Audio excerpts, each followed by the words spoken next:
राई लिम्बू नेवार शेर्पा त्यसरी 10मा चलाउँछ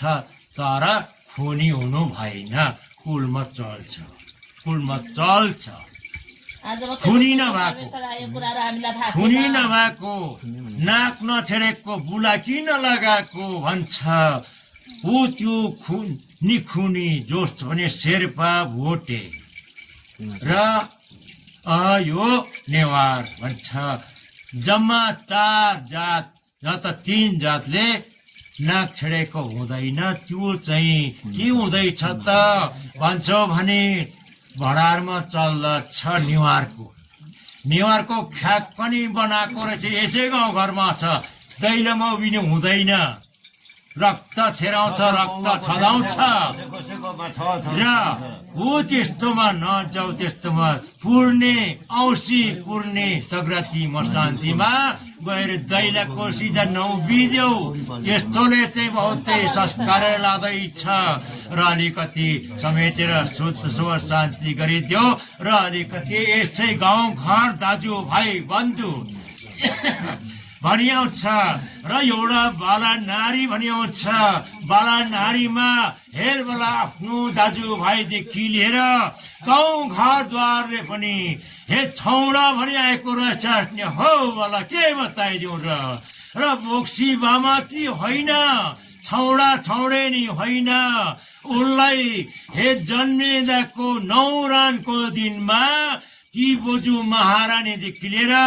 भगवती देवीले यो शिरमा यसरी बसेको रहेछ त्यसले गर्दाखेरि कसैलाई थाहा छैन उसलाई धताउने बौलाउने चिथार्ने पनि बनाइ ल्यायो र धताउने पनि बनाइ ल्यायो र त्यसलाई त त्यो हेरबेला अलिकति त्यो देउले भेटेकोले गर्दाखेरि सिद्धिसिंह देवी भनिआउँछ र यो साथ यो वनवासिनी वनवरेशकण्डी देवी भनिआउँछ ऊ त्यो त्यहाँ त्यो बालाको शिरमा अझै पनि बसेको छ उसलाई जुठो उसलाई मरौमा बहुतै लाचार बनाइ ल्याउँदो रहेछ भन्छ वाला र उसलाई राम्रो हो परमेश्वर हो बहुतै उसको भगवतीको थान मन्दिर गर्नु एको यो कालीको थान मन्दिर गर्नु 3टा त्रिशूल ल्याउनु 3 ठाउँ राख्नु एउटा मण्डप बनाउनु मन्दिर बनाउनु त्यहाँ भगवती जगाउनु त्यहाँ कालीले जगाउनु महाकालीले जगाउनु त्यहाँदेखि लिएर हे देवीले बहुत शक्ति मगाउँदै लाग्यो थुम्से भनाउँछ वनवरेशकण्डी देवी सुनै झक्करी नि बनै झक्करी नि रूपै झक्करी नि वनवरेशकण्डी देवी भनिआउँछ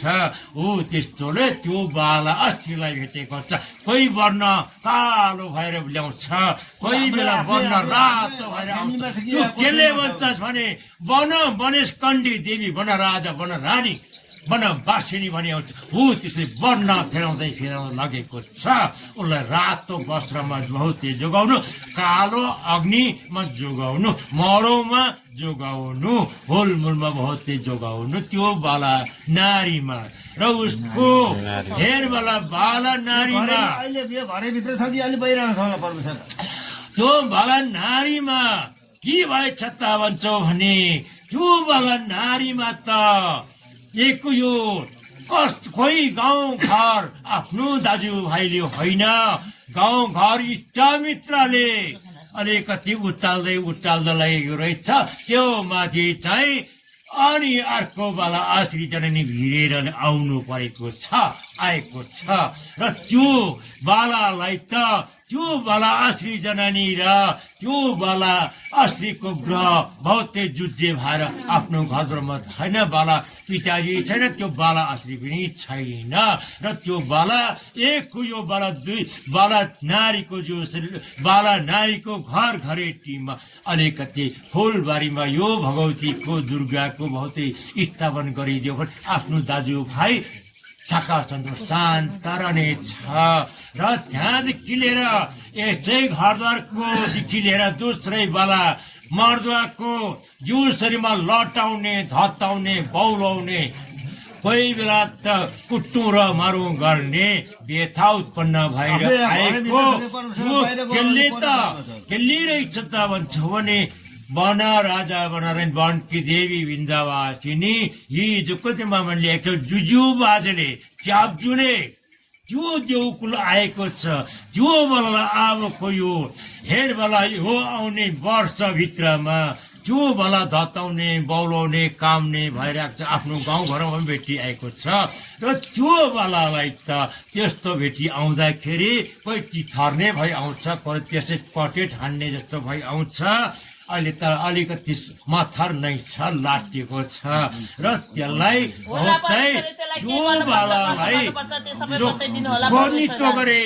चोखो नितो गरेर फल फूल गरेर उसलाई रुखमा उम्रेको बर पिपर रुखमा उम्रेको केरा रुखमा उम्रेको एकको यो फल फूल त्यहाँदेखि लिएर एउटा उड्ने पंक्षी भनी आउँछ उड्ने चरा भनी आउँछ हो त्यसलाई राम्रोसितले सुझाउँदै बुझाउँदै लगेर उसलाई बाटो दिनु फुर्लुङ पनि बाटो लगाइदिनु त्यसमा काट्नु डिम्मा गर्नु त्यसमा एउटा सोना रङको भन्छ कि उड्ने चरा भनी आउँछ त्यो गरेर साथै लगेर देवी थान मन्दिर कि त नदी नाला कि त धारा पानीमा लगेर सेलाइदेऊ अनि त्यो बेला चाहिँ 3 महिनासम्म त्यो दिशा नगइदेऊ र म त्यो बेलालाई अनेकको धामी झाँक्री अनेकको ओझा बिजुवा अनेकको माता गरिरहेको छ यसरी खाल्चे भइरहेको छ त्यसले गर्दाखेरि सङ्लिनु र त्यसलाई राम्रोसितले समेटेर आफ्नो देउकुललाई आफूले मानिल्याएको देवी नाग नागिनी भगवतीलाई सेवा नमस्कार गर्दै लानु शुद्ध जल गरेर शुद्ध गाई दूध धारा गरेर यो कलश गरेर अलिकति समेटेर बहुतै बलबिन्ती शक्ति माग्दै लग्यो भने त्यो बल फर्केर आउँछ शुद्ध भएर आउँछ र आफ्नो घरद्वारदेखि लिएर परिवार वंशभित्रमा त्यस्तै छन्द विछन्द भइ परिआएको छ अबबाट उता हेर बल यो के भन्छ भने लाटो निमक होइन यो ढाँट्ने छल्ने होइन यो कुनै यो कसैको होरेमा लाग्ने होइन र त्यसरी गर्दै लग्यो भने भगवती भन्छ चण्डी भन्छ बोजू महारानी भनी आउँछ ब्रह्मा विष्णु भनी आउँछ मा सातमै संसारी भनी आउँछ उहाँलाई समेटेर सेवा नमस्कार 10 औँली जोडी बिन्ती गर्दै लग्यो भने पिता पुर्खाले गरेको श्राप पनि जान्छ कसैले भाडमा चले सराबेको भने त्यो पनि त्यस्तैमा जान्छ र जोर परिवार गरेर शस्त्रपाती गरेर फल फूल मेवा मिष्टान जट्टा नरिवल सेतो रातो पहेँलो तुल पिताम्बरु अष्टकुण्डल रेखी मण्डलो तारा जुन घाम गरेर उनलाई भौते सेवा नमस्कार गरेर सल्ली बिसल्ली स्वामी डुम्री गरेर उसलाई सेवा नमस्कार गर्दै लगेर सेवा गर्दै लग्यो भने अनि मात्रै लाली बाछीदेखि लिएर आफ्नो माता पितामा शान्त रहनेछ भन्छ र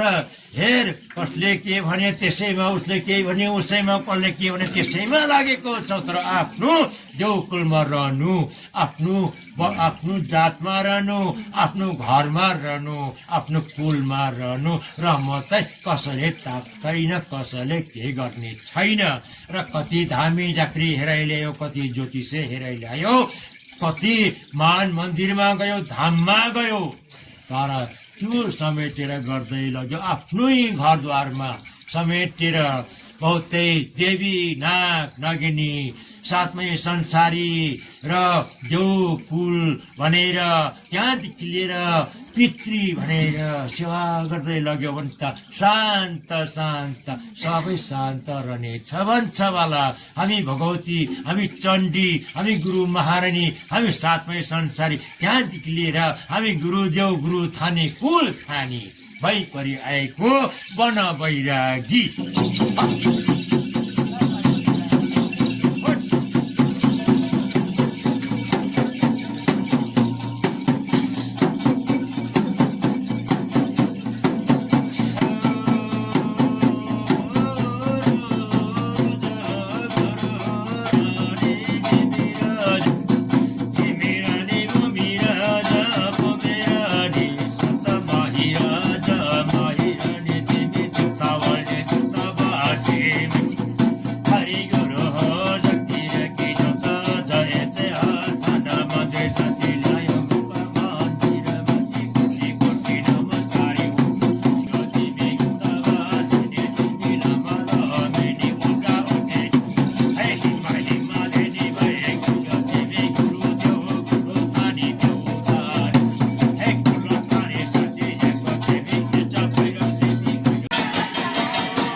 के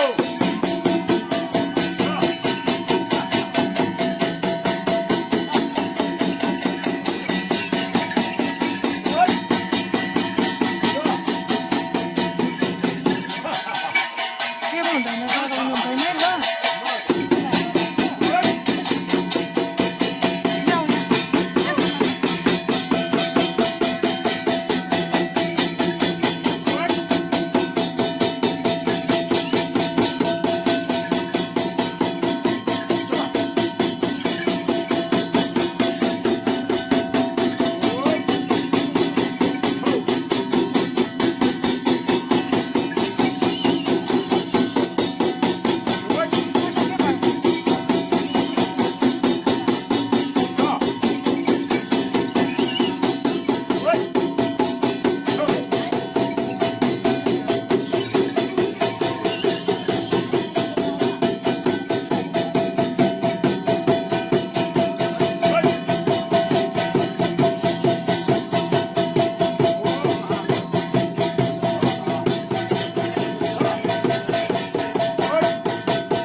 हेरवाला यसवाला कि दाजुभाइ बन्धु त्यहाँदेखि लिएर आफ्नो घर गाउँ आउँछ र त्यस बालकको जिउ शरीरमा त हिजोको दिनमा अहिले 6 महिनाबाट